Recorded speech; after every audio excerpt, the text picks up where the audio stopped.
All right, we're inside the pork tent here, just outside of the swine barn here at the Indiana State Fair. I'm with Jeanette Merritt, Director of Communications with Indiana Pork, a pork producer yourself in Miami County.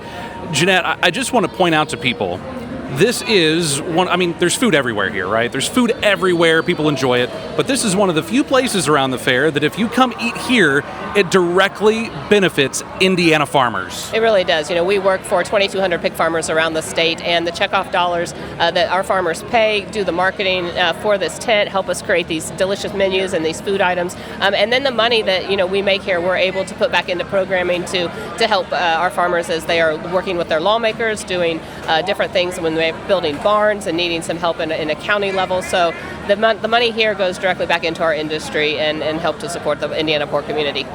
So come here, have some food. It's fantastic. It's probably my favorite. Don't tell the other folks that.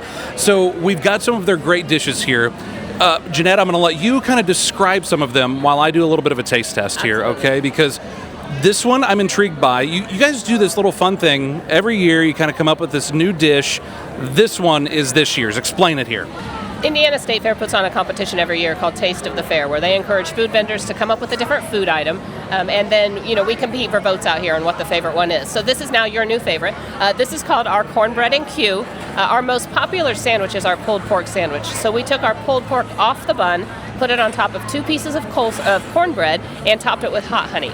The cornbread has a little sweetness. The hot honey kind of complements that with a little bit of a heat, and the pulled pork's just delicious. Well, the pulled pork, absolutely delicious. That hot honey is a little hot, but it's not too hot. I will have to get a drink after this, but that's all good. Like, we can get that here too. Talk to me about this one, because this looks really good. This was our Taste of the Fair food item a few years ago, and it was so popular we left it on the menu. So we have pit potatoes that are roasted. They have a delicious smoky taste to them. We've topped it with pulled pork. We add shredded cheese, jalapenos, and sour cream. And you can't customize it. If you're not a jalapeno person, you can take those off. But this was a really popular dish a few years back. People loved it, so we left it on the menu. I don't know that you can go wrong with putting pulled pork on top of anything, right? Like anything, you can just throw it on there. It's perfect. It's just like bacon. Absolutely, and that's the one thing we don't serve in the tent. So we just do a lot of pulled pork.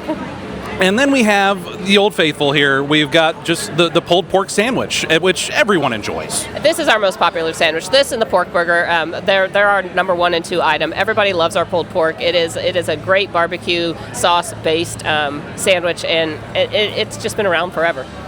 And you also have some different iterations of this. You've got it to where there's the pork burger and the pulled pork. You've got that on the menu too. And what's funny, that was our Taste of the Fair food item probably 12 years ago. And we call that our garbage burger for anybody that really loves to eat protein. You've got a really lean, good pork burger topped with the pulled pork, and it's pretty delicious. If you ask me, that's the way to go, maybe with some of this, because this might be my new favorite now. This is good stuff. Jeanette, thank you so much. And again, right to the Indiana pork farmers, this is the place to be. Another big thing that you have here, every day it's a different group that's working. You've got this tent here outside of the swine barn, you've got another one down by the cattle barn, and different groups working and kind of helping out. I have so many volunteers, and we can't do this without our volunteers. We have a wonderful group of FFA chapters across the state who come and who have done it for many years. Today I have an urban agricultural FFA group from Pike County that are working. I have businesses, Halderman Real Estate's coming into work. Indiana Ag Leadership Program takes a shift and works. I have a group of older square dancers that come in and volunteer every year. So the variety of people who come in and enjoy working the pork tents and supporting pig farmers are absolutely key to these tents being operational. See, now I'm a graduate of the Ag Leadership Program, but I want to come in and volunteer with the square dancers. That sounds like a good time. Hey, Jeanette, again, thank you so much for joining us here on Hoosier Ag Today. Thank you, appreciate it.